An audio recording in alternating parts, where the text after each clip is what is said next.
Astrology में और लाल किताब में डिफरेंस क्या है? जिस ग्रह को सबसे ज़्यादा आपकी कुंडली में पावर दी गई है उससे आप अपने करियर को चूज कर सकते हैं। किस्मत का ग्रह निकालने के लिए 4 स्टेप प्रोसीजर है। लाल किताब सिर्फ रेमेडीज के लिए फेमस है।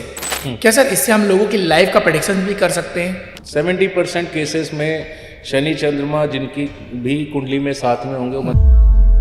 काल हस्ती एक जगह है साउथ में, बहुत ही फेमस है। स्पेशली वहाँ पे काल सर्प दोष की ही रील भी आप देखते होंगे कि आप ये उपाय कर लो, रातों रात पैसा आ जाएगा, आप ये कर लीजिए, आपकी किस्मत बदल जाएगी। पर पहले आप देखो वो प्लेनेट आपकी कुंडली में कैसा। बिल्कुल सर, पितृदोष होता क्या है? मतलब जब पितृदोष की बात करें थोड़ा सा समझाइए, पितृदोष है क्या? बुध का उपाय ऐसा है सर, जब भी आप करने जाओगे ना 90% आपको वो उपाय। आज के समय में बहुत सारे फैमिली में देखते होंगे जुड़वा बच्चे होते हैं, ट्विंस होते रहते हैं, तो दोनों का जी अगर मैं कुंडली बनाऊं बात करूं तो वो तो सेम होता होगा, जीवन रहता है वो बहुत डिफरेंट तरीके से रहता है। तो इसका क्या रीज़न होता है? बहुत ट्रेंडिंग चल रहा है टैटू, लोग देखा होगा कोई शिव जी का टैटू बनवा रहा है, कोई राधा कृष्ण का टैटू बनवा रहा है या ओम लिखवा रहा है। तो क्या ये अगर मैं लाल किताब से अकॉर्डिंग देखूँ तो क्या ये सही है या गलत है जो लोग आज की जनरेशन कर रही है? इसको क्या कहना चाहेंगे आप? जिस प्लेनेट का जो रिश्ता है अगर वो आपकी कुंडली में खराब है, आप सिंपल है उनसे। सर आज के समय में जैसा आज चीज़ें चल रही उस हिसाब से तो आज भाई भाई में भी नहीं बन रही है, चैलेंजेस आ रहे हैं, मामा में क्योंकि वो रिश्ता ही ऐसा है। इसका मतलब ये कि हर इंसान का तो मंगल खराब होगा ऐसा देखा जाए तो। नमस्कार दोस्तों, स्वागत है आपका फिर से मेरे पॉडकास्ट चैनल पे। मैं हूं आपका दोस्त Adarsh Pandey, numerologist and vastu consultant. आज के समय में हर कोई अपने जीवन में संघर्ष कर रहा है, मेहनत तो कर रहा है, बस को जीवन में सफलता नहीं मिल रही है। आपके ग्रह क्या बोलते हैं आपके बारे में? आपका रुका हुआ पैसा कैसे आपका वापस आएगा? आपकी मैरिज नहीं हो रही है तो ऐसे कौन से उपाय हैं जिसको करके आप अपनी मैरिज को डिले होने से बचा सकते हैं? यहाँ तक कि आपकी कुंडली क्या बोलती है आपके बारे में? क्या ऐसे ग्रह हैं जो आपको जीवन में सफल बना सकते हैं या आपको हानि पहुंचा सकते हैं? इसके लिए आज मैंने इनवाइट किया है लाल किताब expert mister Rohit Walia sir को, जिनको 12 साल का एक्सपीरियंस है लाल किताब का, जिन्होंने अभी तक बहुत सारी लोगों की कुंडली को देख करके उनके लाइफ में चेंज लाया है और उनकी लाइफ को चेंज किया है। अगर आप भी जानना चाहते हैं कैसे लाल किताब के उपाय आपके जीवन को बदल सकते हैं तो ये पॉडकास्ट आपके लिए है। अंत तक जरूर रहिएगा। लास्ट में बहुत सारी रेमेडीज़ हमको रोहित सर ने शेयर किया है और आई होप ये पॉडकास्ट आपके लाइफ को ट्रांसफॉर्म भी कर सकता है अच्छे उपायों से। तो अंत तक जरूर देखिएगा और आपको ये पॉडकास्ट अच्छा लगता है तो प्लीज़ अपने दोस्तों को, अपने फैमिली मेम्बर को जरूर शेयर करिएगा और कमेंट में जरूर करिएगा जो भी आप उपाय हैं, जो भी सर ने शेयर किया है, रोहित सर ने, आप बताइएगा आपके अकॉर्डिंग आपके जीवन में ऐसा कौन सा योग है जिसमें हमने बहुत सारे बात की है, योग की गुरु चंडाल योग, काल सर्प योग, विष योग, और इनका हमारे जीवन में क्या प्रभाव पड़ता है। तो अंत तक जरूर देखिएगा। सबसे पहले स्वागत करते हैं रोहित सर आपका मेरे इस पॉडकास्ट में, और thank you so much sir, आपने अपना टाइम निकाला और मेरे पॉडकास्ट में आए। Thank you so much. धन्यवाद sir, thank you so much. Thank you Rohit sir. मेरे बहुत सारे क्वेश्चन है वैसे तो, आज मेरी ऑडियंस के भी जो लिसनर हैं उनके बहुत सारे क्वेश्चन होंगे, क्योंकि इस समय जो सबसे ज़्यादा ट्रेंड चल रहा है वो चल रहा है अकल्ट का, एस्ट्रोलॉजी का, न्यूमरोलॉजी का, लाल किताब का, जो कि आप एक लाल किताब एक्सपर्ट है और मेरे सारे बहुत सारे क्वेश्चन हैं जो मैं क्लियर करना चाहता हूँ। सबसे पहले सर ये बताइए कि एस्ट्रोलॉजी में और लाल किताब में डिफरेंस क्या है? कैसे हमें पता चलेगा कि ये एस्ट्रोलॉजी के द्वारा जो रेमेडीज़ वर्क कर रही है या लाल किताब के द्वारा जो हमें उपाय बताए जा रहे हैं वो ज़्यादा काम करेंगे? जी बिल्कुल, बहुत अच्छा क्वेश्चन है आपका आदर्श जी। देखिए यहाँ पे ये बहुत लोगों के मन में आता है क्योंकि बहुत सारी विद्याएं हैं। अकल्ट साइंस में भी बहुत सारे ब्रांचेस है, लाइक नाड़ी हो गई, केपी है, आपका वैदिक है। तो जो दूसरों से डिफरेंस ये है कि लाल किताब में जो भी चीज़ें बताई गई हैं वो बहुत ही इजी तरीके से और एक सिंप्लीफाइड फॉर्म, जिसको मैं कहूँगा एक निचोड़, आई तो वैदिक से ही है, ऐसा नहीं है कि कहीं और से है। लाल किताब भी वैदिक से ही निकली है, बट वैदिक में जो है आप बहुत सारी चीज़ें होती है जो हर एक इंसान के लिए पॉसिबल नहीं है। वही लाल किताब आपको इजी बता देती है क्योंकि ये हमारी डेली रूटीन के साथ जुड़ी हुई है। जो भी हमारी डेली रूटीन की चीज़ें हैं, चाहे वो हमारे पहनने का तरीका हो या हमारे खाने का तरीका हो या हमारे लाइफस्टाइल में जो भी चीज़ें जुड़ी हुई हैं, मेनली रिश्ते। तो रिश्तों को अगर आप ठीक करके चलते हो तो आपको काफ़ी हद तक दूसरे उपाय ना भी करोगे तो इजी रहता है, चल जाएगा। बट प्रैक्टिकली आप देखिए हर रिश्ते को संभाल के रखना भी पॉसिबल नहीं है। आज के टाइम में अगर आप देखो एक टाइम था कि जॉइंट फैमिली बहुत देखी होगी आपने कि लोग इकट्ठा रहते थे। आज के टाइम में ऐसा नहीं है। तो हर रिश्ते को संभाल के रखना, क्योंकि किसी ना किसी के साथ तो किसी ना किसी की नहीं बनती है, हर एक इंसान की हर इंसान से नहीं बनेगी। तो अगर आप 9 प्लैनेट्स हैं, 9 ग्रह हैं, उन सब रिश्तों को अगर आप संभाल लो तो उससे अच्छा तो खैर हो नहीं सकता, बट पॉसिबल नहीं है। तो उपाय काम करते हैं जो कि कॉस्ट इफेक्टिव हैं पहली चीज़, और सारे उपाय समझिए तकरीबन आपके घर में मिल जाएंगे मोस्टली। या अगर आपको ख़रीदने भी पड़ते हैं तो मुश्किल से आपके ज़्यादा से ज़्यादा नहीं तो 50-100 रुपये में आपका उपाय हो जाएगा। अगर आप वैदिक की बात करते हो, डिफरेंस ये है कि वैदिक में जो पूजाएं बताई जाती हैं वो बहुत एक्सपेंसिव होती है, 40,000, 60,000, 50,000, जो हर इंसान नहीं करा सकता। देखिए, अब आप किसी के जीवन में कोई सुधार लाना चाहते हो या किसी की लाइफस्टाइल में कुछ चेंजेस लाना चाहते हो, तो कहीं ना कहीं उसको आप ऐसी चीज़ बताओ जो हर इंसान कर सके, जो हर एक छोटे से छोटा इंसान भी, तो वो मैटर करता है। और लाल किताब में बहुत इजी वे ये है कि हम सिर्फ जो है बर्थ चार्ट को देखते हैं और वर्षफल को देखते हैं। तो जो आपकी कुंडली है और आपका वर्षफल है उसको देखा जाता है। वैसे ही वैदिक में आपके बहुत सारी चीज़ें हैं, जैसे आपकी कुंडली हो गई, लगन कुंडली जिसको बोलते हैं, फिर नवाम चार्ट हो गया, फिर D16, बहुत सारी चीज़ें हैं। तो उन्हीं चीज़ों को सिंप्लीफाइड फॉर्म में करके लाल किताब में पिरोया गया है। ओके। अब जैसे वैदिक में आपने सुना होगा ग्रहों की डिग्रीज होती है। हाँ जी, हाँ जी। ठीक है, तो वही हम लाल किताब में क्या करते हैं, जिसको बोलते हैं ताकत का पैमाना, यानी कि हर प्लैनेट को एक स्पेसिफिक पावर मिली हुई है। तो वो हमें पहचानना है, निकालना है कि कौन से ग्रह को सबसे ज़्यादा आपकी कुंडली में पावर दी गई है। तो जिस ग्रह को सबसे ज़्यादा आपकी कुंडली में पावर दी गई है उससे आप अपने कैरियर को चूज़ कर सकते हो। तो ये वन ऑफ द टाइप है कि आप अपने कैरियर को किस फील्ड में आपको चूज़ करना है, कौन सा बिजनेस आपको करना है, ताकत का पैमाना निकाल के भी देखा जा सकता है। दूसरा किस्मत का ग्रह होता है। तो अब ताकत का पैमाना हर एक की कुंडली में मिलेगा, किस्मत का ग्रह सबकी कुंडली में मिलेगा, लेकिन जो प्लैनेट उच्च के हैं और जो प्लैनेट नीच के हैं वो ज़रूरी नहीं है कि हर कुंडली में मिले। हो सकता है कि आपकी कुंडली में उच्च के प्लैनेट हो या ना हो, नीच के हो या ना हो, बट किस्मत का ग्रह और ताकत का पैमाना हर एक की कुंडली में मैंडेटरी निकल के आएगा। तो इससे आपको हेल्प हो जाती है, आपको समझने में ईजी होता है कि आपको कौन सी रास्ते चलना है। अगर आप एक स्टूडेंट हो, आप चाहते हो कि कौन सी एजुकेशन लाइन आपके लिए अच्छी है, आपको मेडिकल लेना है, आपको इंजीनियरिंग लेनी है। अगर आप जॉब में हो तो कौन सी फील्ड आपके लिए अच्छा रहेगा, बिजनेस है तो वहाँ पे हमें हेल्प मिलती है। बट बहुत ही सरल तरीके से समझाया गया लाल किताब में। यानी कि जैसे हम न्यूमरोलॉजिकली में नंबर्स को देखते हुए, लोसो ग्रिड को देखते हुए लोगों को गाइड करते हैं, वैसे ही आपके लाल किताब में भी प्रोसेस है।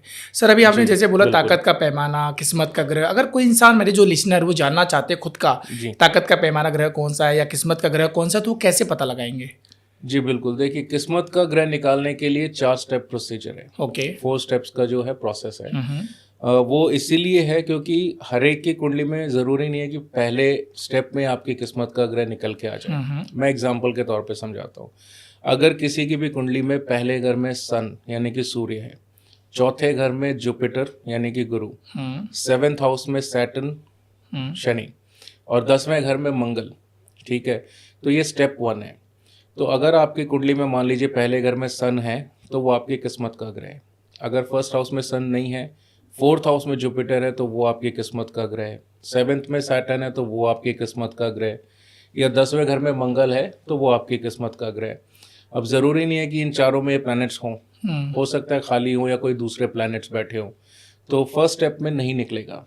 तो फिर हम स्टेप 2 में जाते हैं। तो इसी प्रकार फिर स्टेप 3 एंड स्टेप 4। और इन्हीं को देखते हुए सर हम करियर गाइडेंस देते हैं लोगों को, किस्मत के ग्रह के अकॉर्डिंग। अगर जैसे बोला first house, 4th house, 7th house और जी 10th हाउस को देखते हुए अगर कोई प्लैनेट है, यानी कि एग्जांपल मैं ऐसे समझना चाह रहा हूँ, अगर किसी के 10th हाउस में अगर गुरु आ गए मान लो जी, तो ऐसे लोगों का करियर किस में जाना चाहिए? टीचिंग लाइन ऐसा नहीं सर, अगर 10वें घर में गुरु है तो वो नीच का होता है। अच्छा। तो अगर पहले घर में सूर्य है तो ही वो किस्मत का ग्रह है। मान लीजिए आपका सूर्य 4th हाउस में है, ठीक है, और जुपिटर आपका 4th हाउस में है, ठीक है, बट फर्स्ट कंडीशन क्या है कि पहले घर में सूर्य होगा तो ही होगा। ओके। लेकिन 4th हाउस में जुपिटर आ गया तो वो आपकी किस्मत का ग्रह होगा। ठीक है।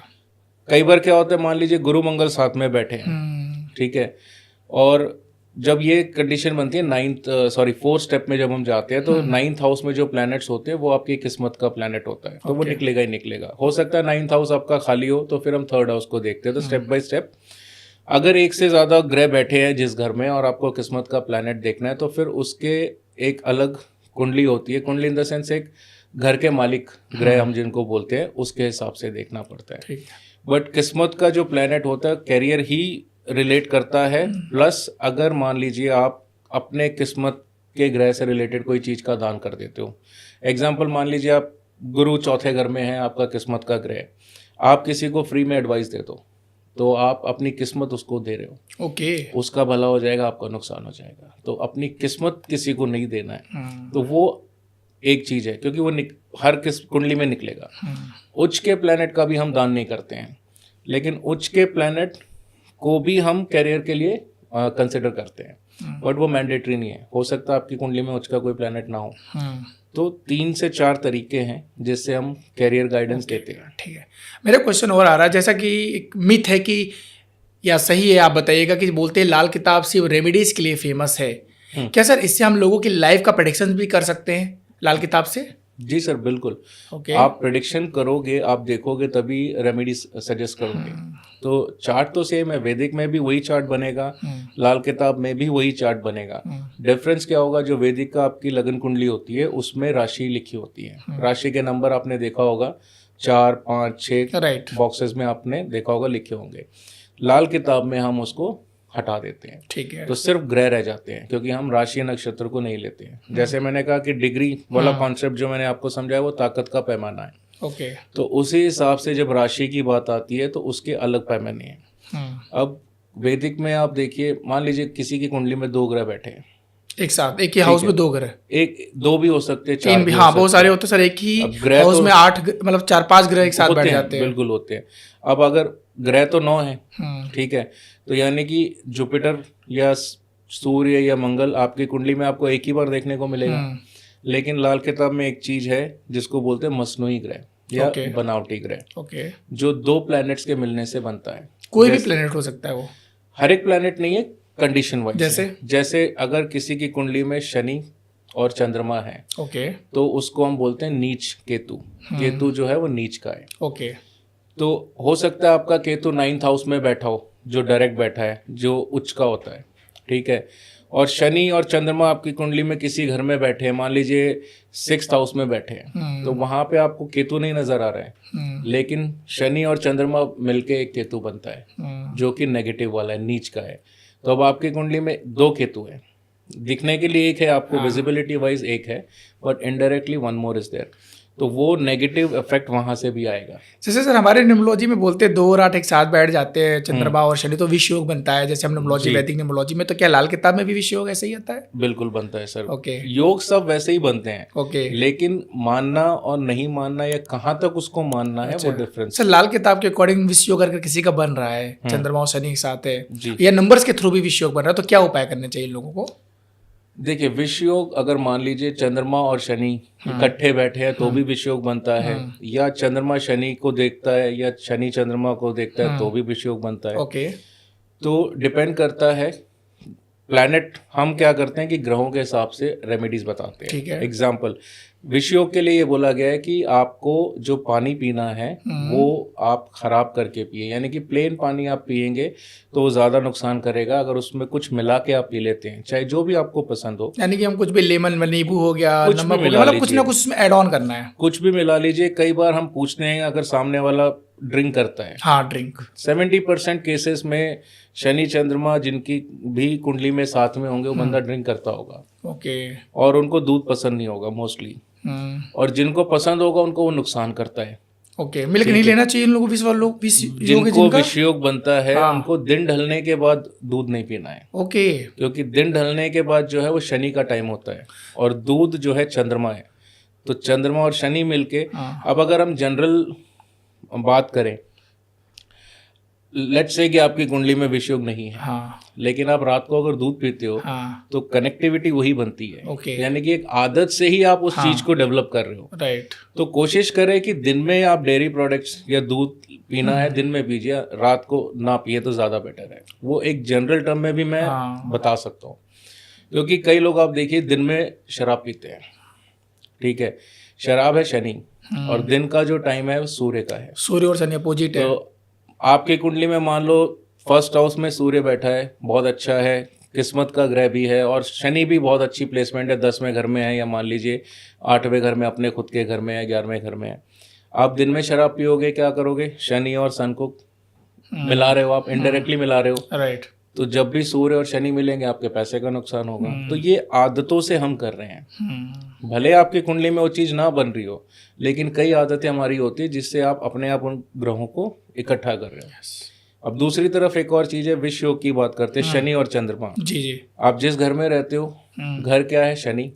राइट घर आपका शनि है, घर में दूध होगा, पानी भी होगा, बिल्कुल है। वो चंद्रमा है। तो बाय डिफॉल्ट शनि और चंद्रमा तो मिलते ही है ना। तो विष योग से डरने की बात नहीं है सर। मेरा बोलने का मतलब है कि है तो प्लेनेट से ही बना है। यस यस जो भी चीजें बनी हो ग्रहों के कारण ही है। चाहे आप मांगलिक दोष ले लो या आप काल सर्प ले लीजिए, जो भी है वो सिर्फ 9 प्लेनेट से ही है। आप अपने ग्रहों को ठीक करो, किसी भी दोष से डरने की जरूरत नहीं है। सर अभी आपने बात की है काल सर्प दोष की जी। तो प्लीज उसको बताएं काल सर्प दोष, क्योंकि बहुत ट्रेंडिंग है काल सर्प दोष लोग, जी। और ये वर्ड भी ऐसा है काल सर्प दोष, थोड़ा सा बताइए कि होता क्या है ये। काल सर्प दोष वैसे लोग बहुत डरते हैं, हाँ और हम इस चीज़ को उतना इम्पोर्टेंस नहीं देते हैं, ठीक है। अगेन जैसे मैंने कहा कि ग्रहों से ही बनता है, ठीक है। काल सर्प को देखने का इजी वे है कि जब भी राहु और केतु के बीच में सारे प्लैनेट्स आ जाते हैं कुंडली में, मान लीजिए फर्स्ट हाउस में राहु है, ठीक है, और आपका 7th हाउस में केतु होगा, ठीक है, तो उसके बीच में यानी कि 1 और 7 के बीच में सारे प्लैनेट्स आ जाएं और 8 से 12 खाली हो आपका, तो उस काल सर्प होता है। सिमिलर वे दूसरे घर में राहु है, 8वें घर में केतु है और उसके बीच में सारे प्लैनेट्स आ जाते हैं तो भी काल सर्प बनता है। 12 टाइप के काल सर्प होते हैं, तो हर एक का अपना अपना मीनिंग है, बट उतना डरने की कोई ज़रूरत नहीं है सर। क्या उपाय है सर अगर किसी का काल सर्प दोष है तो उनको क्या है कि ऐसी रेमेडी बताइए सो दैट वो अपने लाइफ को बैलेंस कर पाए। काल सर्प की बहुत अच्छी रेमेडी है, नाग नागिन का जोड़ा चांदी वाला आप ले लीजिए, किसी भी सुनार की दुकान पे मिल जाएगा, नहीं तो बना के दे देते हैं, ठीक है। चांदी का नाग नागिन का जोड़ा लेके शनिवार को उसको बहते पानी में बहा दीजिए।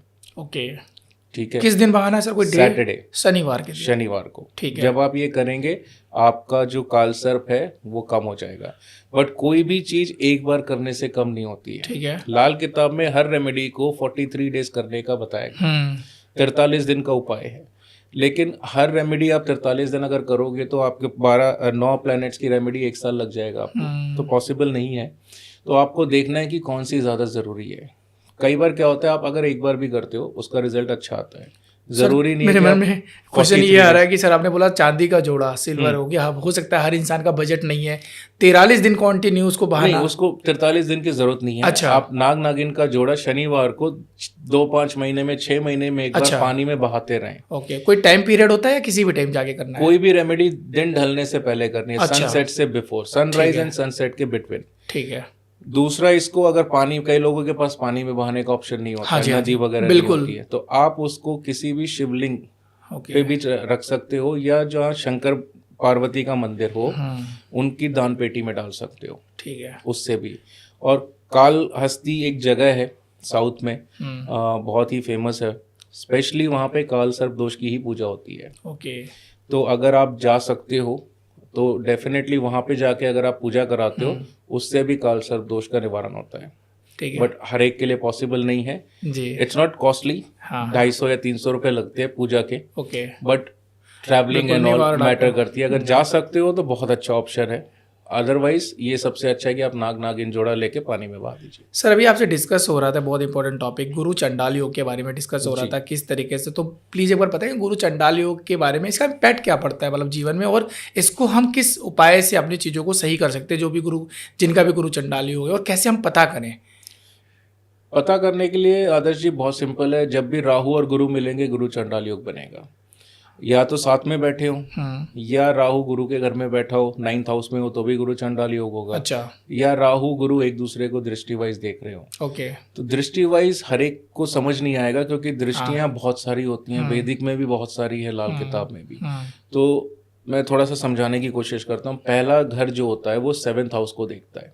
ठीक है। फर्स्ट हाउस 7th हाउस को देखता है, अपोजिट मतलब। ऑपोजिट। ठीक है। सेकेंड हाउस 6th को देखता है। ठीक है।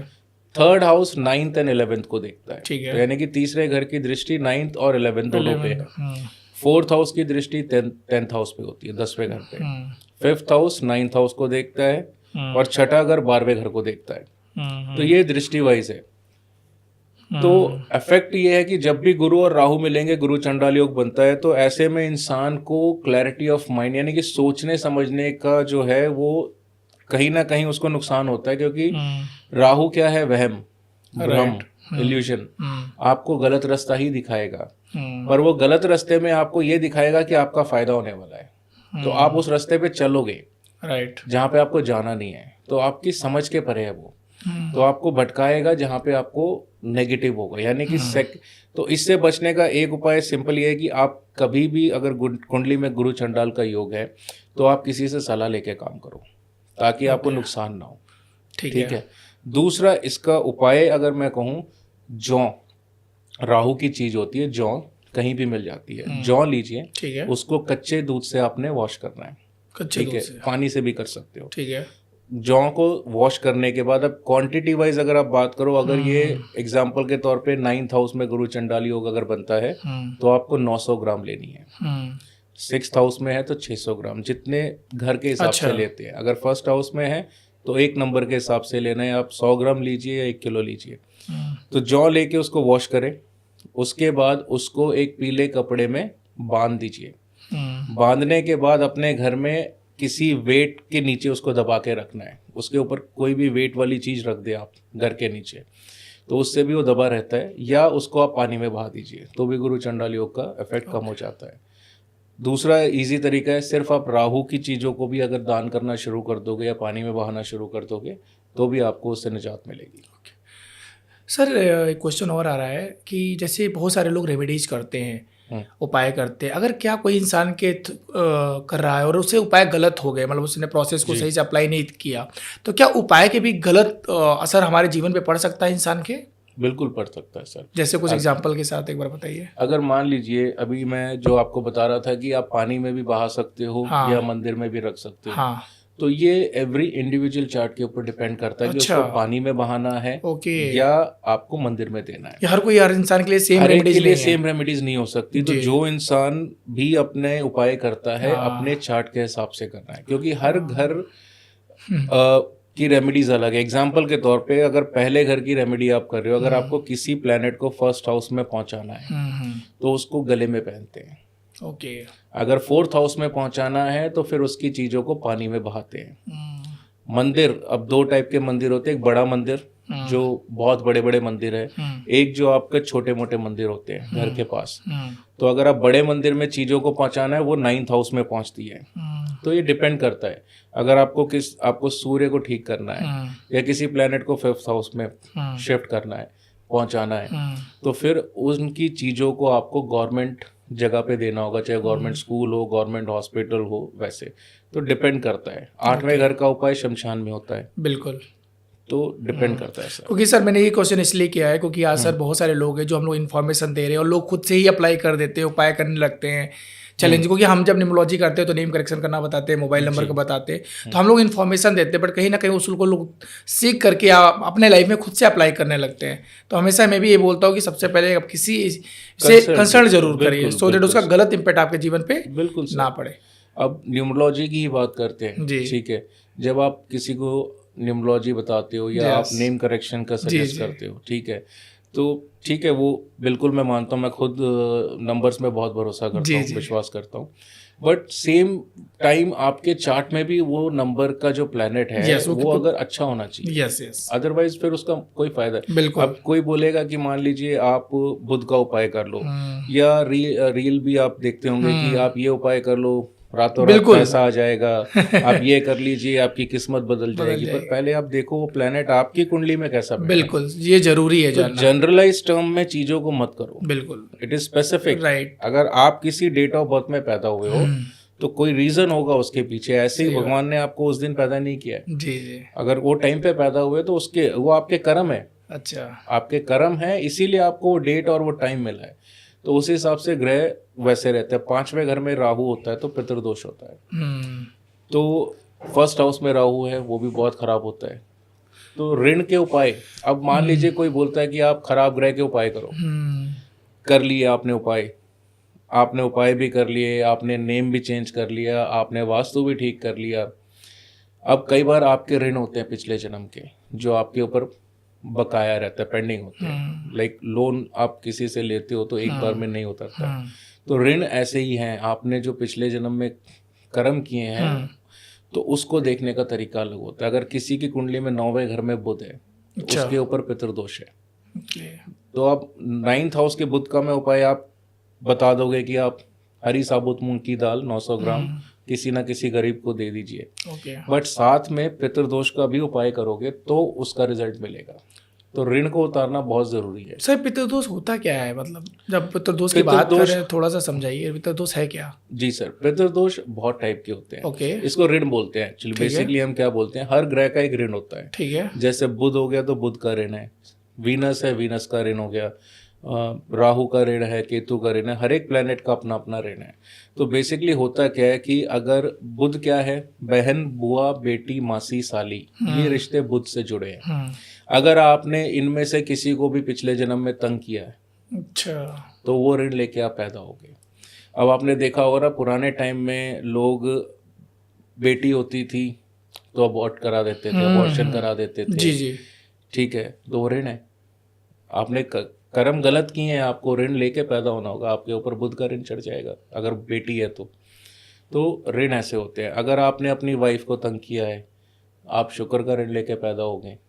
तो ये सारे पितृदोष से जुड़े हुए हैं। ये हर एक चीज बोलते पितृदोष एक्चुअली गुरु से लगता है, बट फिर भी 5वें घर में राहु होता है तो भी हम पितृदोष बोलते हैं। 9वें घर में बुध को भी पितृदोष बोला गया है। 9वें घर में राहु, 9वें घर में बुध।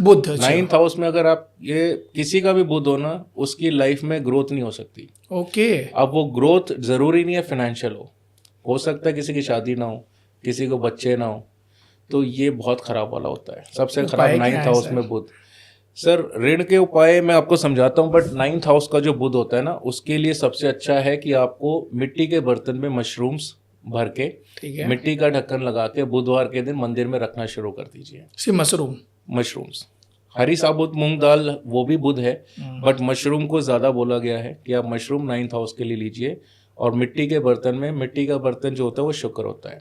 क्वांटिटी भी होनी चाहिए, क्वांटिटी उतनी मैटर नहीं करेगी यहाँ पे, बट इतना देखिए, दान का मतलब होता है आप जो भी चीज दान करते हो आप एटलीस्ट उतना दान करो कि जो उसको लेके जाए उसको वो यूज हो जाए। ये नहीं है कि वो बेचारा लेके भी जाए और उसका कोई काम की नहीं हो, एटलीस्ट एक टाइम उसको यूज हो जाए तो उसको दान को लगेगा। तो जब आप मंदिर में रखना शुरू करोगे आपका ऋण जो है उतरना शुरू हो जाएगा, बट एक बार में नहीं होगा, क्योंकि आप, मैंने कहा ना, लोन अगर आप लेते हो, आपकी EMI चलती है, एक दिन में आप लोन रीपे नहीं कर सकते। तो सेम चीज़ है। तो आपको जितना हो सके, देखिए अगर आप कोई भी उपाय महीने 2 महीने में एक बार कर रहे हो तो उससे आपको कोई ज़्यादा खर्चा नहीं होने वाला है। ये बुधवार के दिन करना चाहिए, करना बुधवार को ऐसा किसी भी मंदिर में ले जाके रख सकते हैं, किसी भी मंदिर धर्म स्थान के अंदर रखना है। और बुध का उपाय ऐसा है सर, जब भी आप करने जाओगे ना 90% आपको वो उपाय करने नहीं देता है बुध। अड़चने आएंगी, या तो आप भूल जाओगे या कहीं फंस जाओगे। तो कोशिश करके उस चीज़ का उपाय ज़रूर करें। ओके। और अगर किसी के ऊपर ऋण है, मान लीजिए किसी के ऊपर शुक्र का ऋण है, कई बार आपने देखा होगा 12वें घर में किसी का वीनस है, उच्च का होता है, अच्छा होता है, लेकिन फिर भी आपको सक्सेस नहीं है, लग्जरी नहीं है। हो सकता है आपको शुक्र का ऋण हो। तो उस ऋण को उतारने के लिए कैलकुलेशन होती है। आपको अपने एक ट्री बनाना है, जनरेशन चार्ट, ठीक है। जो आपके ग्रैंडफादर हैं, जो आपके दादा हैं, उनको दादा और दादी को लेना है, और उसके बाद आज तक जितने भी आपके फैमिली में लोग पैदा हुए हैं उनको काउंट करना है। तो बेसिकली ये है कि जितने, अब दादा दादी 2 हो गए, वहाँ से फिर उनके बच्चे और आज के बच्चे। वहाँ पे अगर आपके बुआ हैं तो उनके हस्बैंड को काउंट नहीं करेंगे, सबको काउंट करेंगे। उसके बाद आपने उसमें 5 एक्स्ट्रा जोड़ने हैं। लेट्स से कि आपके 30 लोग हैं फैमिली में आज तक, हो सकता है किसी की डेथ हो गई, उनको भी काउंट करना है। 30 में आप 5 एक्स्ट्रा इसलिए जोड़ रहे हो, आपको नहीं पता किसी ने अबॉर्शन कराया या किसी का मिसकैरेज हुआ, तो कम नहीं होना चाहिए, ज़्यादा होना चाहिए। ज़्यादा हो जाए। 30 + 5 35 हो गए आपके। उसके बाद आपको उसको 10 से मल्टीप्लाई करना है। ओके। रीज़न उसका ये है क्योंकि हर परिवार वालों से आपको बराबर के पैसे लेने होते हैं, जो कि पॉसिबल नहीं है क्योंकि कोई देगा नहीं या कोई दुनिया में ही नहीं है। तो इसीलिए 10 गुना उनके नाम से हमको अपनी जेब से डालना है। ओके। तो इसीलिए इंटू 10 करते हैं, मल्टीप्लाई बाई 10। तो 30 में 5 जोड़ के 35 हो गए, मल्टीप्लाई बाई 10 350। तो ये आपका पैसे यानी कि 350 रुपये आपके बने। तो जो भी काउंटिंग होगी आपका वो बनेगा। वो पैसे लेके आपको अपने हाथ में रखें, छत के ऊपर जाएं और एक बोले कि मेरा नाम ये है, मेरा गोत्र ये है, मेरा जन्म स्थान में, बेसिक संकल्प जैसे हम लेते हैं, और मैं इन पैसों से अपने पितृदोष का उपाय करने जा रहा हूँ। ये बोलने के बाद आपको वो पैसे जाके गुरुवार को, थर्सडे के दिन, किसी भी पंडित जी के हाथ में देने, ब्राह्मण के हाथ में देने। अगर वो पंडित बुजुर्ग है जिनके सफ़ेद बाल है तो बहुत अच्छा है, अदरवाइज किसी को भी दे सकते हो। तो ये आप अगर मान लीजिए बर्थ चार्ट में ये ऋण बनता है तो आपको पूरी ज़िंदगी करना है। तो वंस इन ए मंथ आप समझ लो 400-500 रुपये का आपका खर्चा है, बट इससे आपको वो 400 रुपये जो आप पे करके आ रहे हो वो फ़ायदा भी बहुत देगा। और नहीं करोगे तो नुकसान, वो 400 बचाने के चक्कर में आपको नुकसान भी लाखों का होगा। तो पितृ ऋण उतारने ज़रूरी है सर। नहीं उतारोगे, ऐसे ही चले जाओगे, फिर लेके पैदा होगे, अगले जन्म में फिर अगले जन्म में लेके आओगे आप, तो कोई मतलब नहीं है ना। तो उतारना बहुत ज़रूरी है। तो ऋण नहीं उतरेगा, उपाय करोगे तो भी आपको लगेगा कि मेरी लाइफ में तो कोई तरक्की नहीं हो रही। तो कहीं ना कहीं सारी चीज़ें मैटर करती है। सर जैसे आज के समय में बहुत सारे फैमिली में देखते होंगे जुड़वा बच्चे होते हैं, ट्विंस होते रहते हैं, तो दोनों का जी अगर मैं कुंडली बनाऊं बात करूं तो वो तो सेम होता होगा, बट उनका जीवन का जो जीवन रहता है वो बहुत डिफरेंट तरीके से रहता है। तो इसका क्या रीज़न होता है? जी देखिए, कुंडली दोनों बच्चों की सेम होगी। हाँ। और इनफैक्ट उस टाइम पे जितने भी लोग दुनिया में हुए हैं, 8-10 हज़ार लोग 1 मिनट में पैदा होते हैं, सबकी सेम होती है। जो ट्विंस होते हैं, पहले तो समझना ये है कि अब मान लीजिए डॉक्टर आपको बता रहा है कि एक बच्चा जो है मान लीजिए 7:30 पे पैदा हुआ है और दूसरा बच्चा 7:32 या 7:33, सेम टाइम तो नहीं होगा, 1-2 मिनट 5 मिनट का डिफरेंस होता है। तो जो बच्चा आपको डॉक्टर ने बताया 7:30 पे हुआ है तो वो बड़ा हुआ, और जो 7:32 पे हुआ है वो छोटा है। ठीक है, लेकिन होता क्या है आदर्श जी, जो छोटा है वो बड़ा होता है और जो बड़ा होता है वो छोटा होता है। ओके। क्योंकि जब एक फीमेल जो कंसीव करती है, जो एग होता है, तो एक एग के ऊपर दूसरा एग आता है, तो पहले जो आया उसके ऊपर सेकेंड एग आई। निकलने के टाइम प्रोसेस रिवर्स होता है। ठीक है, तो जो पहले आया है वो बाद में बच्चा बाद में बाहर, यानी कि अगर वो कोई ट्विंस अगर ये वीडियो देख रहे होंगे तो अब ये बोलेंगे भाई मैं तुमसे बड़ा भाई हूँ, तुम छोटे भाई हो। बिल्कुल यही होता है। तो पहले तो ये समझना है कि जो आपके हिसाब से बड़ा है वो बड़ा नहीं है, छोटा है, और जो छोटा है वो बड़ा है। अब दूसरा एज पर फर्टिलाइजेशन जो अंदर हुआ है। करेक्ट। जो आपको डॉक्टर बोल रहा है कि ये बड़ा है तो वो छोटा है, और जो तो रिवर्स है एक्चुअली। ओके।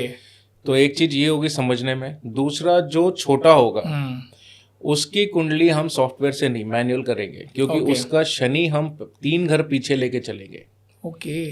अगर मान लीजिए बड़े का शनि 5वें घर में है तो छोटे वाले की कुंडली कैसे बनेगी? शनि को हम 3 घर पीछे बैठा के बाकी ग्रहों को बैठाएंगे। ओके। तो कुंडली बदल गई ना, सेम कुंडली नहीं हो सकती। ये प्रोसेस होता है ट्विंस के लिए, ये प्रोसीजर है। चलो तो अच्छी बात है, एक नई चीज आज जानने को मिली कि ट्विंस जो पैदा होते हैं टाइम उनका जरूर 1-2 मिनट का फर्क होता है, बट हम जब प्लेसमेंट करते हैं वो थोड़ा डिफरेंट होता है। वो डिफरेंट होता है, बिल्कुल डिफरेंट होता है, जिसकी वजह से हम उनकी दोनों को लाइफ कैसी जाएगी। बिल्कुल। और ऐसा भी सुना है कहीं ना कहीं वो प्रारब्ध भी होता है सर, कि आप पिछले जन्म में किस तरीके से अपने कर्म को करके आए, वो इस जन्म के उसके अकॉर्डिंग भी आपका जीवन रहता है। हाँ, बिल्कुल। इसमें कितनी सच्चाई है? बिल्कुल सर, प्रारब्ध होता है, कर्म से ही आपको जीवन मिला है जी। अगर आपके कर्म अच्छे बुरे तो चलो अलग बात है। आप किसी मान लीजिए अगर एक लेमन टर्म में समझाया जाए, कोई बोलेगा कि मैं तो अमीर घर में पैदा हुआ, उसके कर्म थे। कोई गरीब घर में पैदा हुआ, उसके कर्म है। लेकिन गरीब घर में पैदा होने वाला भी आप देखिए टॉप लेवल पे भी चला जाता है। तो वो आपके बर्थ के बाद की जर्नी है। राइट। तो ये आपके हाथ में नहीं है कि आप कहाँ पे पैदा हो रहे हो, वो आपके कर्म है। और प्रारब्ध का क्या है सर, 20 to 25% जो प्रारब्ध की जर्नी है, 20 से 25% बोला गया है, उसके उपाय भी नहीं है। जो कर्म है आपके 20 से 25%, आप उसका उपाय कर ही नहीं सकते, उसको आपको भुगतना ही पड़ेगा। उसका कोई इलाज नहीं है। अगर अच्छे हैं तो अच्छा होगा, बुरे हैं तो बुरा होगा, लेकिन भुगतना पड़ेगा। सर जैसे अभी राहु केतु शनि के नाम को सुन के बहुत सारे लोग डर जाते हैं। राहु महादशा अंतर केतु की महादशा या शनि की महादशा या अंतरदशा चल रही है, तो इसके ऐसे कोई उपाय हैं सो दैट जिनकी भी चल रही हो ये दशाएं या जिनको पे राहु केतु या शनि का इम्पैक्ट पड़ रहा हो, जिसकी वजह से अपने करियर में अपने लाइफ में ग्रो नहीं कर पा रहे, तो क्या कर सकते हैं ऐसे लोग? बिल्कुल, देखिए सिंपल सी बात मैं बताता हूँ। कई लोग क्या करते हैं, जो भी लोग देख रहे होंगे, हाँ। जनरली वो जो महादशा या अंतरदशा देखते हैं वो वैदिक की वाली देखते हैं। हाँ। तो जो भी मुझसे कांटेक्ट करते हैं बताते हैं मेरी अभी इतने साल की राहु की बची है, बट हम जब लाल किताब में निकालते हैं वो कम्प्लीटली डिफरेंट होती है। ओके। बट महादशा का मतलब है जो महादशा जिस प्लैनेट की आपकी चल रही है, लेट्स से कि राहु की चल रही है, अगर वो बर्थ चार्ट में अच्छा है तो आपको उसका नेगेटिव रिजल्ट नहीं मिलेगा, अच्छा रिजल्ट देके जाएगा। ओके। अगर राहु खराब है तो वो महादशा में आपका खराब होने वाला है। अंतरदशा आपकी वर्षफल से देखते हैं। अगर वर्षफल में अंतरदशा का जो प्लैनेट है वर्षफल में अच्छा है तो आपका वो साल अच्छा जाएगा, अदरवाइज खराब होगा। जैसे हम न्यूमरोलॉजी में पर्सनल ईयर निकालते हैं। पर्सनल ईयर एग्जैक्टली सेम है सर। अच्छा, आप पर्सनल ईयर बोलते हो, हाँ। हम यहाँ पे उसको वर्षफल बोलते हैं। ठीक है। तो अब पर्सनल ईयर के हिसाब से जो भी नंबर आता है तो वो प्लैनेट देखना जरूरी है। मान लीजिए अगर आपका 6 पर्सनल ईयर है तो शुक्र देखो आपकी कुंडली में कैसा है उस साल। अगर वीनस अच्छा है देन आप वीनस के रिलेटेड काम कीजिए, या वीनस शादी करना है, जो भी है पर्सनल ईयर उस हिसाब सेम चीज है। ओके। बट डरने की जरूरत नहीं है, बिल्कुल नहीं है। ग्रहों के उपाय करो, सब ठीक हो जाएगा। सर आज ना बहुत सारे लोग ऐसे हैं कि जो डिप्रेशन में जा रहे हैं, एंजाइटी में जा रहे हैं, स्ट्रेस में जा रहे हैं, क्योंकि जिस तरह से चीज़ें कंपटीशन होता जा रहा है, हमारी लाइफ में बहुत सारी चीज़ें बदलती जा रही हैं जी। तो इनको हम लाल किताब के थ्रू ऐसे कोई उपाय हैं जिससे हम अपनी लाइफ को बैलेंस कर पाएँ? लाल किताब के थ्रू कोई ऐसी जनरल रेमेडी जो हर इंसान कर पाए और अपनी लाइफ को बैलेंस कर पाए? सर देखिए, डिप्रेशन की अगर हम बात करें तो डिप्रेशन लाल किताब के हिसाब से, ग्रहों की प्लेसमेंट के हिसाब से ये है कि शनि, चंद्रमा और मंगल जब भी कनेक्ट होंगे एक दूसरे से, ऐसा इंसान डिप्रेशन में जाएगा। ओके। चाहे चाहे वो एक दिन के लिए जाएगा जरूर, पक्का है। अब जैसे शनि और चंद्रमा तो साथ में विषयोग बना रहे हैं आपका, मंगल उसकी दृष्टि में आ जाए तो आप जो है डिप्रेशन में जाओगे। लेकिन अगर किसी की भी कुंडली में शनि और चंद्रमा साथ में है, जो विषयोग की बात हम कर रहे थे, और मंगल अगर कनेक्ट नहीं हो रहा है किसी भी तरीके से, तो ऐसा इंसान कभी डिप्रेशन में नहीं जा सकता। जो मर्जी सिचुएशन आ जाए वो डिप्रेशन में नहीं जाएगा। डिप्रेशन सर चंद्रमा के कारण होगा। अगर चंद्रमा कुंडली में खराब है तो आप मन का कारक है, और अगर राहु उसके ऊपर से खराब हो जाए तो और खराब हो जाए। यानी कि इनको चंद्रमा को उपाय चंद्रमा के उपाय करना है। आप चंद्रमा की चीज़ों का दान कर सकते हो, जैसे दूध हो गया, बिना सिले कपड़े हैं, चावल हो गए। बट अगर 6th हाउस में आपके चंद्रमा है तो आपको चंद्रमा का दान नहीं करना है, भले वो खराब है, लेकिन छठे घर में अगर आपके चंद्रमा है और आप चंद्रमा की चीज़ों का दान कर दो तो आपका नुकसान हो जाएगा। तो देखना पड़ेगा पहले तो प्लैनेट कैसा बैठा है, क्योंकि उच्च का प्लैनेट है तो आपको दान नहीं करना है। तो दान करने से पहले डेफिनेटली कंसल्ट करो। अब एक होता है कि आप फिजिकली किसी को हाथ से हाथ हैंड टू हैंड देते हो, उसको दान कहेंगे। तो अगर किसी को नहीं पता है और आप बचना चाहते हो कि एटलीस्ट उस चीज़ का नेगेटिव मेरे ऊपर ना हो, जैसे कि आपने पूछा कि लोग गलत उपाय करते हैं तो उनको नुकसान हो जाता है, तो जब भी आप उपाय कर रहे हो तो एक चीज़ ध्यान रखो, अगर आपको नहीं पता है कि आपको कौन से ग्रह का दान करना है या नहीं करना है, और फिर भी आप उस चीज़ का करना चाहते हो, तो आप किसी के हाथ में मत दीजिए। आप धर्म स्थान के अंदर रख के आ जाओ, वहां से कोई उठा के लेके चले जाए अलग बात है। जब आप फ्री में यानी कि किसी को हाथ में देते हो उसको फ्री बोला गया दान। और अच्छे प्लैनेट का दान कभी नहीं करना है। अगर राहु आपका अच्छा है, आप अगर किसी को बिजली से रिलेटेड सामान दान कर दो या घड़ी या मोबाइल दे दो, आपका नुकसान हो जाएगा, तो नहीं करना है। सर अभी बहुत ट्रेंडिंग चल रहा है टैटू। लोग देखा होगा, कोई शिव जी का टैटू बनवा रहा है, कोई राधा कृष्ण का टैटू बनवा रहा है, या ओम लिखवा रहा है। तो क्या ये, अगर मैं लाल किताब से अकॉर्डिंग देखो, तो क्या ये सही है या गलत है जो लोग आज की जनरेशन कर रही है? इसको क्या कहना चाहेंगे आप? सर देखिए, टैटू जो बनवाते हैं, मेक श्योर अगर आपका बुध अच्छा है तो बनवाएं। हाँ। ठीक है। दूसरा, जो भी आप बनवाते हो, हर एक चीज की जो है प्लस और माइनस होते हैं। क्योंकि मैंने एक जगह सुना था कि लेफ्ट हैंड में आपको टैटू नहीं बनवाना चाहिए, क्योंकि आपको पता ही लेफ्ट हैंड का यूज क्या है। तो क्या ये कितने सच्चाई क्या है इतना? नहीं देखिए, अब डिपेंड करता है ना आप किस चीज का टैटू बनवा रहे हो। अगर आप नॉर्मली किसी का नाम लिखवा रहे हो तो चलेगा। अगर आप किसी धार्मिक चीज का टैटू बनवा रहे हो, भगवान से रिलेटेड बना रहे हो, कई लोग अपने पेरेंट्स का बनवा लेते हैं, तो वो डिपेंड करता है। प्लस नंबर्स, जैसे आप न्यूमरोलॉजी है, आप देखो नंबर्स आप लिखते हो, मैंने भी टैटू बनवाया हुआ है, तो अब ये नंबर्स भी फिर वर्क करते हैं। अगर सर वैसे तो नंबर मैं भी लिखता हूँ। हाँ, तो वर्क करते हैं ना। मान लीजिए वो नंबर आपके लिए सही नहीं है। ये नंबर लिखा है सर आपने? कोई नंबर नहीं है, नाम है। अच्छा, नाम है। लेकिन ये नाम का टोटल तो बनता है ना हाँ सर। बिल्कुल बिल्कुल। तो वो टोटल अगर आपकी डेट ऑफ बर्थ से मैच नहीं करेगा, फिर नुकसान करेगा। Right right. तो ये चीज भी लेकिन आप टैटू जब बनवाएं तो उसका जो नाम है, उसका भी जो नंबर्स की एनर्जी है, वो भी आपके अकॉर्डिंग होनी चाहिए। हाँ बिल्कुल होनी चाहिए सर। अगर वो आपके डेट ऑफ बर्थ के हिसाब से नहीं है, फिर वो काम खराब करेगी।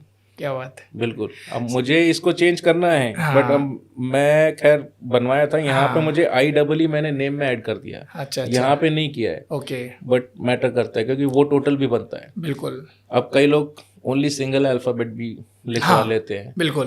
तो अगर उनको सूट नहीं करेगा, वो प्लेनेट के हिसाब से अगर सूट, क्योंकि हर अल्फाबेट की एक न्यूमेरिकल वैल्यू आपको पता है। राइट। तो अगर वो उसके ग्रहों के साथ नहीं मैच करेगी, नुकसान कर जाएगा। यानी कि आप टैटू भी बनवाए तो सोच समझ के बनवाए, किस नंबर पे आ रहा है और आप कौन सा टैटू बनवा रहे हैं। बिल्कुल सर। बुध अगर खराब है तो मत बनवाओ। और सर कैसे पता चलेगा हमारा बुध खराब है जो टैटू बनवा रहे हैं? बुध अगर आपको देखना है तो सर जनरल कुछ ऐसी हमारी लाइफ में चीजें होती हैं जिससे हमें पता चले हमारा बुध खराब है।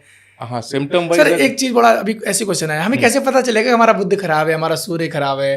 अब नॉर्मल, अगर जिनको लाल किताब नहीं पता, एस्ट्रोलॉजी नहीं पता, न्यूमरोलॉजी नहीं पता, आम इंसान पता करना चाहे हमारे कौन से ग्रह खराब चल रहे हैं, तो हम उसको कैसे चेक करें? कुछ सिम्टम वाइज बिल्कुल चेक कर सकते हैं। हाँ बताइए सर, 1 से लेकर 9 नंबर तक पूरा हर ग्रह का बताइए प्लीज। जी। अब हर प्लेनेट एक रिश्ते के साथ जुड़ा है। ठीक है। हर प्लेनेट एक पर्टिकुलर सिचुएशन के स्टार्ट करते हैं। चलो, 1 नंबर जो है वो सन का है, सूर्य का है। ठीक है। जो रिप्रेजेंट करता है फादर को। ठीक है। ठीक है। अगर आपके फादर के साथ रिश्ता अच्छा नहीं है, ठीक है, या जरूरी नहीं है कि आपकी लड़ाई होती हो, कई बार आपकी अंडरस्टैंडिंग लेवल अलग होता है, सोच नहीं मिलती है, तो जरूरी नहीं, इसका मतलब ये नहीं कि आप दोनों में प्यार नहीं है, बट कहीं ना कहीं आइडियाज नहीं मिलते। तो उस लेवल पे क्या होता है, आप सोचोगे जितना कम बात करूं उतना अच्छा है, बट प्यार है, मैं ये नहीं कर रहा नहीं है। तो वहां से पता चलता है जब सूर्य खराब होगा तो आपको ऐसे सिम्टम्स देखने को मिलेंगे। अगर सूर्य खराब है तो जो मैंने सुना है सूर्य गवर्नमेंट को दिखाता है, सरकार को दिखाता है, तो ये बच्चे जो सरकारी तैयारी कर रहे हैं या गवर्नमेंट जॉब में हैं, गवर्नमेंट मतलब गवर्नमेंट से रिलेटेड अगर कोई काम कर भी रहे हैं और सूर्य खराब है तो भी उनको चैलेंज देगा? 100%। पहले तो उनको करना ही नहीं चाहिए। ओके। तो जो मेरे पास आते हैं पूछने के लिए कि मैं गवर्नमेंट जॉब कब तक लगेगी, तो सबसे पहले आपको सन को देखना है। दूसरा, कौन सी फील्ड में जा रहे हैं उस प्लेनेट को भी देखना है। खाली सन ही नहीं मैटर करता। मान लीजिए गवर्नमेंट जॉब में भी डिफरेंट टाइप्स ऑफ सेक्टर्स हैं। आप टीचिंग लाइन में भी जा सकते हो, आप पुलिस में भी जा सकते हो। तो अगर टीचिंग में जा रहे हो तो आपको सन प्लस जुपिटर देखना पड़ेगा। अगर आप डिफेंस में जा रहे हो, IAS की तैयारी कर रहे हो, UPSC कर रहे हो, तो आपको मंगल को देखना पड़ेगा। तो ये दोनों चीजें मैटर करती है। और अगर आपका सूर्य खराब है और आप फिर भी जा रहे हो, अब जरूरी नहीं है कि पहले तो जाएगा नहीं बंदा, 90% नहीं मिलेगी, वो डेस्टिनी लेके ही नहीं जाएगा। 10% होता है क्योंकि लोग ढीठ पने पे उतर, सॉरी टू नहीं सच है, क्योंकि जो फैक्ट है, जिद करते हैं मुझे बनना यही है, मुझे यही चाहिए। और अब मैंने देखा है कि एक बंदे ने 9 साल अपने लाइफ के वेस्ट कर दिए। और तो एक तो साइकोलॉजिकल आप खुद समझ जाओ ना, 9 साल में वो चीज नहीं हुई है तो आप छोड़ दो, वो आपके लिए नहीं है। और फिर भी आप पूछ रहे हो, क्योंकि सर कभी कभी देखा जाता है फैमिली का प्रेशर होता है, रिस्पॉन्सिबिलिटी होती है, और एक होता है कि यार मैं क्यों नहीं कर सकता, और वो कर सकता है तो मैं भी कर सकता हूँ। बट कहीं ना कहीं जो हमारे प्लैनेट्स हैं इनका भी बहुत इंपॉर्टेंट रोल वहाँ आ जाता है। आपका अगर छठे घर में 7th हाउस में और 10th हाउस में सन है तो समझो आपका सूर्य खराब है। 6, 7 और 10 में सूर्य खराब बोला गया है लाल किताब में। तो ये स्ट्रेट अवे पता है, ये कंडीशन है। दूसरा, सूर्य राहु के साथ या केतु के साथ आ गया तो खराब, ठीक है, तो समझ जाओ गवर्नमेंट सेक्टर से दूर रहना है। अब 2 नंबर के लिए बताइए सर। 2 नंबर चंद्रमा, ठीक है, यानी कि माता। नानी, वो भी चंद्रमा है। ठीक है। अगर आपकी अपने मदर के साथ नहीं बन रही है या आपकी मदर की हेल्थ खराब है तो भी आपका चंद्रमा खराब है। ठीक है। अगर आपको कहीं पैसे प्रॉपर्टी का नुकसान हो गया तो भी आप समझो आपका चंद्रमा खराब है। या कई बार आप अकेला महसूस करते हो, लोनलीनेस होती है, आप डिप्रेशन वाली जो आपको एक कई बार फीलिंग आ जाती है कि मैं शायद डिप्रेशन में ना चला जाऊं, तो भी ये चंद्रमा खराब की निशानी है। 3 नंबर गुरु डिपेंड करता है, पहले तो दादा को रिप्रेजेंट करता है, कई कंडीशंस में फादर को भी रिप्रेजेंट करता है, वो हाउस वाइज।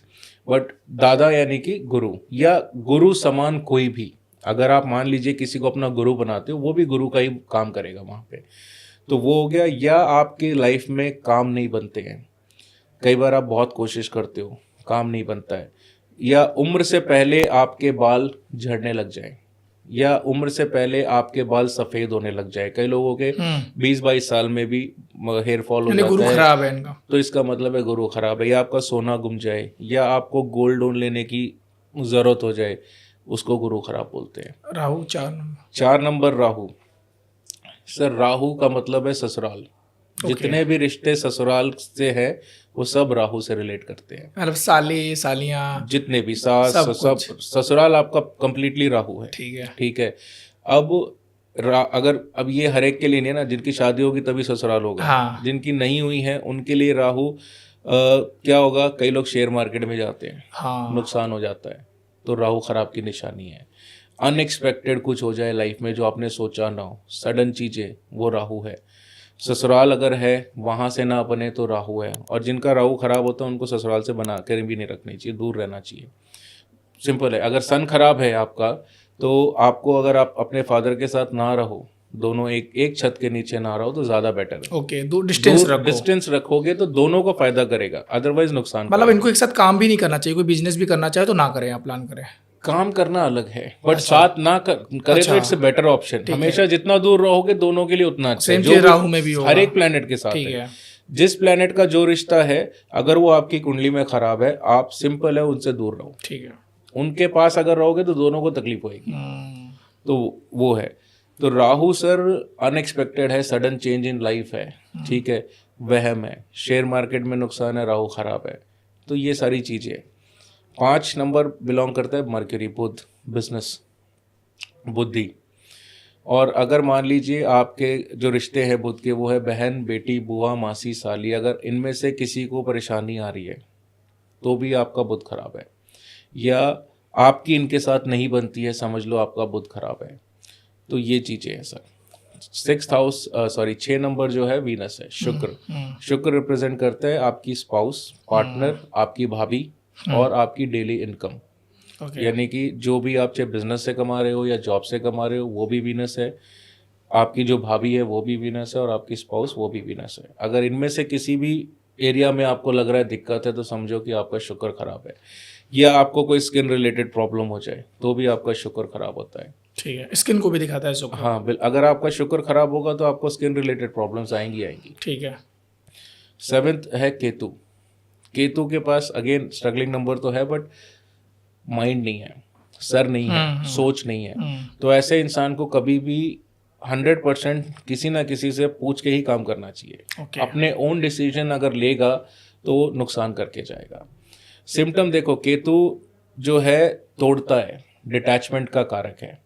केतु आपको दूर करता है। अगर मान लीजिए केतु के साथ कोई भी प्लैनेट बैठा हो, मान लीजिए वीनस ही है, वीनस का रिश्ता क्या है, भाभी और स्पाउस, तो दोनों से आपको तोड़वाएगा। यानी कि मैरिड लाइफ में प्रॉब्लम्स हो सकती है। अगर केतु डिस्टर्ब हो रहा है, हाँ, केतु अगर खराब हो रहा है तो वो तोड़वा के मानेगा, डिवोर्स भी हो जाता है। केतु डिटैच करता है, दूर करता है। या अगर केतु बहुत अच्छा है तो आपको आध्यात्मिक की तरफ लेके चले जाता है, स्पिरिचुअलिटी की तरफ लेके चले जाता है।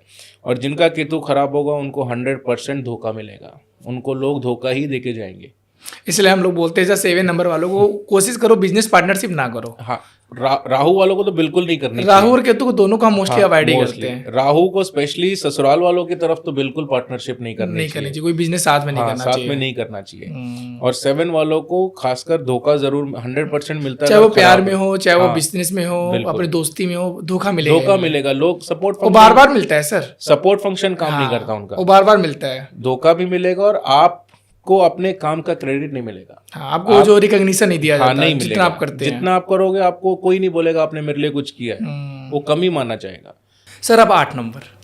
जी 8 नंबर आदर्श जी शनि का है, और जो शनि से रिश्ता जुड़ा है वो है चाचा।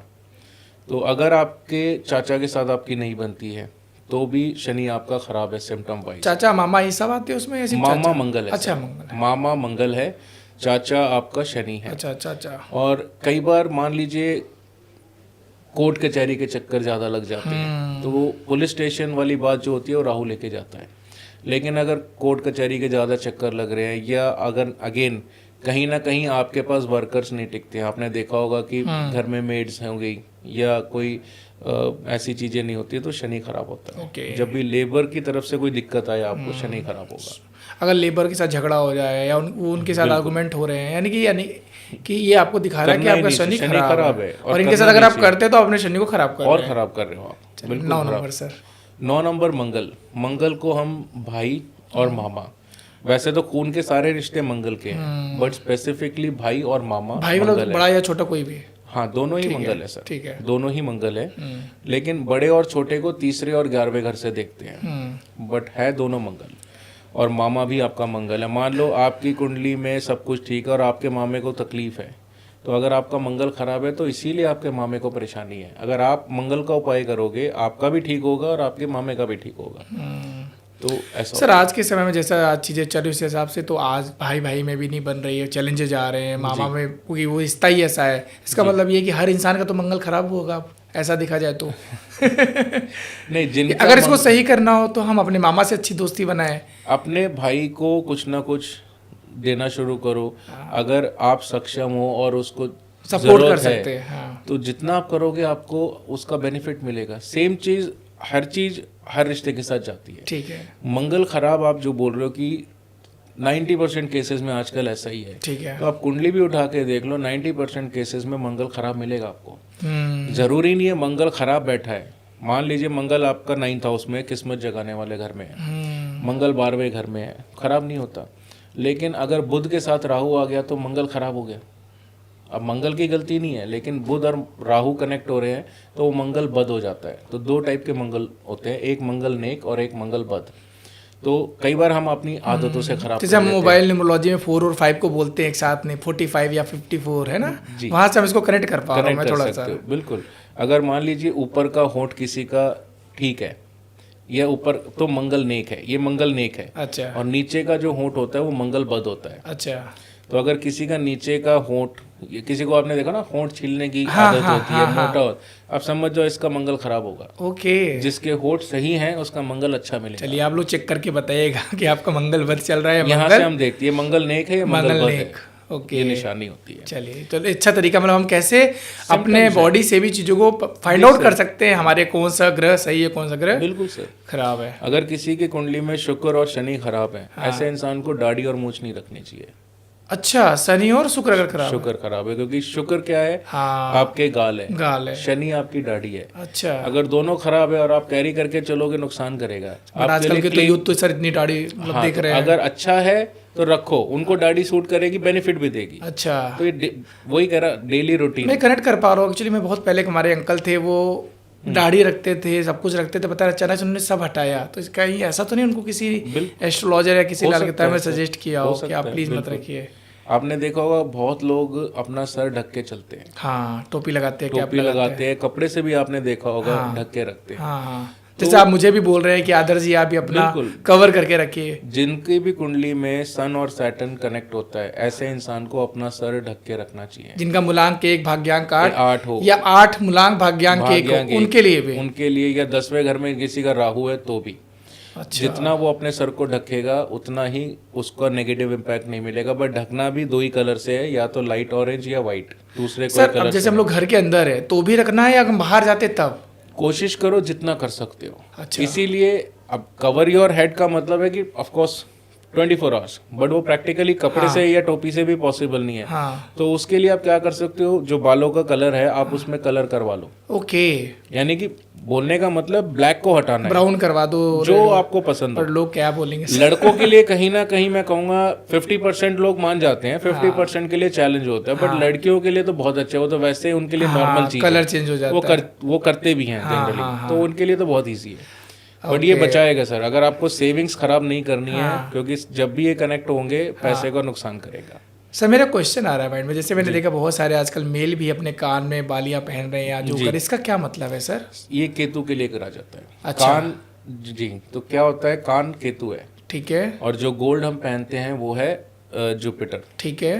तो जब भी जुपिटर और केतु मिलते हैं, बहुत अच्छा कॉम्बिनेशन बोला गया है। और केतु किसी की भी कुंडली में खराब हो तो कान में सोना पहनना उसको बचाता है। सोना चांदी कुछ भी है? सोना से? चांदी नहीं पहननी है। अच्छा, चांदी कभी भी चांदी कान में नहीं पहननी है। ठीक है। चांदी चंद्रमा है, ठीक है। कान हमारे केतु और राहु है, तो ग्रहण लगाओगे अपने हाथ से चंद्रमा को खराब करोगे। ओके। तो चांदी कभी भी कान में नहीं पहननी है। ठीक है। चांदी पहननी है आप गले में पहन सकते हो, क्योंकि अगर राहु खराब है आपकी कुंडली में तो चांदी गले में उसको कंट्रोल करती है। ओके। लेकिन कान में नहीं। कान में आप डायमंड पहनो, आपको पहनना है सोना पहनिए, बट वो भी डिपेंड करता है शेप। अगर बुध खराब है तो आपको राउंड कलर की बाली नहीं पहननी है, आप स्टड्स पहन सकते हो, क्योंकि राउंड जो शेप है वो बुध की है। बुध खराब है तो फिर वो नुकसान करेगा, तो शेप भी मैटर करती है। सर बहुत सारे लोग देखा है जो नोज के अंदर भी रिंग्स पहनते हैं, अंदर उसको छेद करा के, वो क्या? 9th हाउस बुध जो मैंने आपको बोला, अगर किसी का 9वें घर में बुध है या 8वें घर में बुध है तो नाक छेदन बोला गया। हाँ, नाक छेदन। जब नाक छेदन कराते हो तो चांदी पहनते हैं, वो भी यहाँ से यहाँ आर पार नीचे के हिस्से में, यहाँ पे पहनी जाती है। ओके। स्ट्रेट। ओके। ठीक है, तो ये आप राउंड शेप में पहन लो या स्ट्रेट, बट उसको मिनिमम 96 आवर्स आपको पहनना है। अच्छा। कंटिन्यू 96 घंटे पहन के आप निकाल दो, चलेगा। उपाय हो गया आपका। और आपको पसंद है तो आप कंटिन्यू भी कर सकते हो, आपकी फीमेल में तो सर समझ में आता है, मगर मेल के केस में उतना नहीं। वो वैसे पता चल जाता है, सर दिखता है वो जब पहनते हैं उसको, वेयर करते हैं। दिखता है सर, दिखता है। अच्छा सर, अभी जैसे आप बता रहे, जैसे बहुत सारी फीमेल्स है जिनका तो कंपलसरी होता है नाक छिदवाना, कान छिदवाना, तो क्या उनमें भी अगर मान लो कुछ ग्रह खराब है तो उनको नहीं करवाना चाहिए, ऐसा भी है? नहीं, देखो अभी अगर मान लीजिए आपका केतु खराब है तो आप कान में सोना पहन रहे हो, अगर केतु ठीक है तो भी पहनने से नुकसान नहीं है। कोई बहुत सारी फीमेल्स कभी कभी सिल्वर भी डाल लेती हैं, सिल्वर नहीं पहनना, कुछ आर्टिफिशियल डाल लेती हैं। आर्टिफिशियल ज्वेलरी जो है राहु को कनेक्ट करती है। अच्छा। अगर आपकी कुंडली में राहु खराब है, आपको कोई भी नकली चीज नहीं यूज करनी चाहिए, आर्टिफिशियल चीजें यूज नहीं करनी है। अब कई लोगों को शौक होगा, जो करेंसी हमारी नहीं चलती है, ठीक है, आज भी लोगों के पास शायद पड़े हो 100-500, जो मतलब 500 रुपए जो भी नोट बैन हुए थे 2000 के, या 10 पैसे 20 पैसे के जो सिक्के आते थे पहले, 25 पैसे, चवन्नी अठन्नी जिनको हम बोलते थे, उनको हम बोलते खोटे सिक्के। जो करेंसी मार्केट में नहीं चलती वो खोटे सिक्के। तो जब राहु खराब होगा, बहुत लोगों के घर में वो चीज मिलेगी आपको। ओके। तो वो नेगेटिव है, उसको नहीं रखना चाहिए, नहीं घर में रखना है। पर बहुत सारे लोग इसलिए रखते हैं कि उसको दिखाने के लिए हमारे पास ये सारी चीजें हैं। अरे किसको दिखाओगे आप, बताइए। वो आपका नुकसान कर रही है। आपको सबसे पहले राहु खराब है, अगर घर में खोटे सिक्के हैं उसको लो और शनिवार को मंदिर में जाके दान पेटी में डाल दीजिए। पुरानी नोट सिक्के कुछ भी हो, रखना ही नहीं है सर। वो ठीक है। एक हो गया कि कई लोगों का एंटिक वाली शौक होती हाँ, है कि हम किसी को दिखाएंगे। ऐसे भी चीजें होती थी, हमारे बच्चों को दिखा रहे, किसने देखा है, नुकसान करता है वो चीज, नहीं करना है। ठीक है। कई लोग जो है इलेक्ट्रॉनिक या कोई बिजली के सामान खराब हो जाता है आपके घर में, वो भी राहु खराब की निशानी है। तो अगर रिपेयर कर सकते हो तो कराइए, अदरवाइज डिस्पोज कर दो। क्लटर घर में नहीं रखना है। बिजली का सामान खराब रहेगा, अगर राहु अच्छा भी है तो नुकसान तो जैसे घड़ी खराब हो जाती है, हाँ, ये सारी चीजों को ठीक कराओ, यस, रखना नहीं है। ठीक है। नहीं तो नुकसान करेगा ही करेगा। राहु का मतलब ही वो है। अब तीसरे चौथे छठे घर में राहु को अच्छा बोला गया, उच्च का बोला गया है। ओके। लेकिन उसका नेगेटिव ये है कि जब भी वर्षफल में तीसरे चौथे छठे घर में राहु आएगा तो स्थान परिवर्तन होता है। ऐसा इंसान जगह बदल के कहीं दूसरी जगह जाता है और वो उसको नुकसान कर जाता है। ठीक है। जगह बदलना अच्छे के लिए ही जा रहे हो आप, अदरवाइज घर छोड़ के तो नहीं जाओगे। कुछ अच्छा मिल रहा है तभी आप एक जगह से दूसरी जगह जा रहे हो, लेकिन वो नुकसान करेगा क्योंकि 3, 4, 6 में छत नहीं बदलनी होती। तो छत का बदलने का उपाय करके आप जाओ तो नुकसान नहीं होगा। सर अब राहु को नहीं छेड़ना है।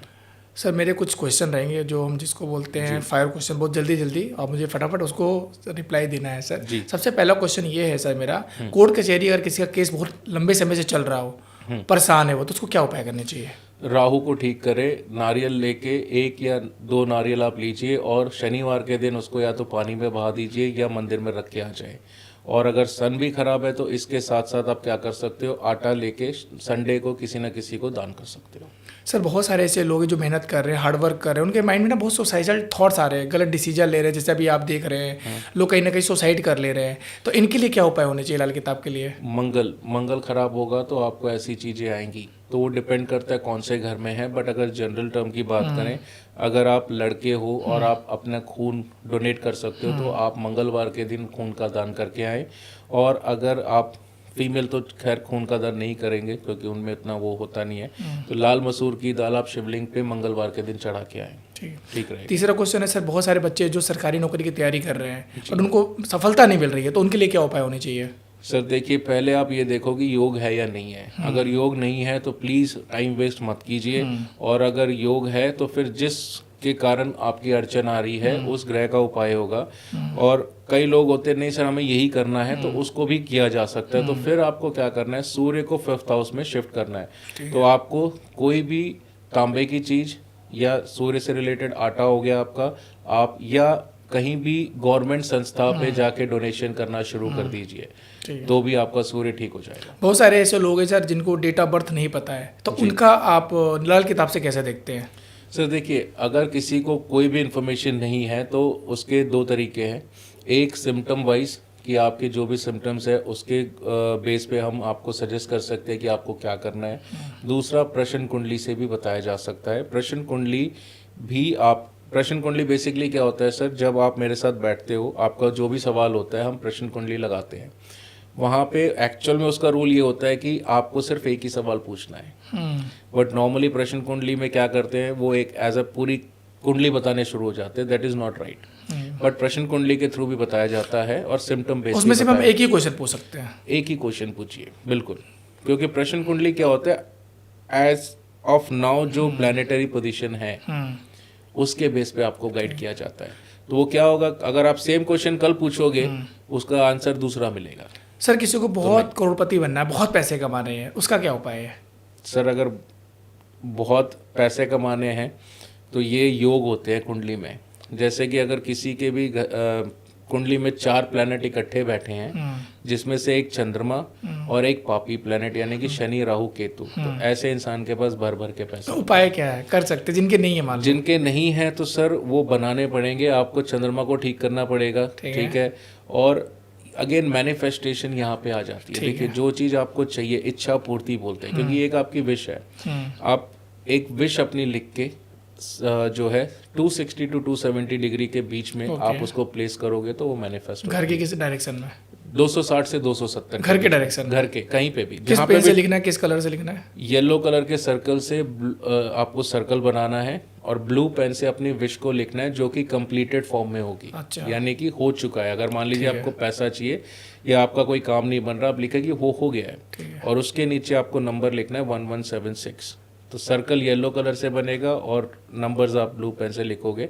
बट अब इसको कंप्लीट कैसे करना है, इसमें आप चंद्रमा की सपोर्ट देनी है। चंद्रमा पैसा और प्रॉपर्टी के लिए कारक है। तो कोई भी चांदी का सिक्का या चांदी का सामान आप उस पेपर में बांध के उसको वहाँ पे प्लेस कीजिए, तो उससे भी फर्क पड़ेगा। अदरवाइज चंद्रमा को ठीक करोगे तो पैसा आएगा सर। चंद्रमा पैसा देगा, वीनस लग्जरी देगा। सर रुका हुआ धन, बहुत सारे लोग जिनका रुका हुआ धन है, कहते सर पैसा दिया तो वापस नहीं आ रहा है, उसका क्या उपाय है सर? केतु को ठीक करो सर, क्योंकि ये कहीं ना कहीं आपका जो पैसा फंसा है, इट्स लाइक धोखा ही है। हाँ, आप फंस गए वहाँ पे। मंगल खराब होगा, केतु खराब होगा, उसको ठीक करे। और इसके लिए एक उपाय बताता हूँ। मंगल को ठीक करने के लिए एक चांदी का चकोर टुकड़ा आप अपने पॉकेट में मंगलवार के दिन रखना शुरू कर दो। तो size doesn't matter, shape matters. Square होना चाहिए। उसको कच्चे दूध से या गंगा जल से वॉश करके अपने पॉकेट में रख लीजिए। वेट का कोई रोल नहीं है? वेट का कोई रोल नहीं है, शेप मैटर करती ठीक है। शेप स्क्वायर होनी चाहिए। ट्यूसडे को आप अपने पॉकेट में रख सकते हो, आपके वार्डरोब में रख सकते हो, जहाँ भी आपका सामान है, आप कार चलाते हो, आपके कार के जो स्पेस होता है वहाँ पे रख लीजिए। जितना आप उसको कैरी करोगे वो आपका अच्छा रहेगा। ठीक तो है। क्योंकि जब मंगल अच्छा होगा तो लाइफ में अच्छे काम ही होंगे, खराब नहीं होंगे। सर शादियाँ आजकल के समय में बहुत सारी लोग परेशान हैं, शादियाँ हो नहीं रही है, डिले बहुत हो रही हैं, तो उसके लिए क्या करें लोग? उसके लिए आपको शुक्र को ठीक करना ज़रूरी है, बट जनरल उपाय अगर मैं कहूँ तो आप पानी में हल्दी डाल के नहा सकते हो, ठीक है। इससे भी योग बनते हैं। बट इसमें बहुत डीप चीज़ें हैं आदर्श जी। अगर राहु के साथ आपका शुक्र है तो वो डिले कराएगा, शनि के साथ शुक्र है तो भी डिले कराएगा। तो पहले ये देखना पड़ेगा कि बैठा का है, उसके हिसाब से उसके उपाय होंगे। बट जनरल टर्म में हल्दी पानी में डाल के आप नहाओगे तो भी अच्छा है। दूसरा, अगर वीनस खराब हो रहा है तो आप जो है दही का दान कर सकते हो।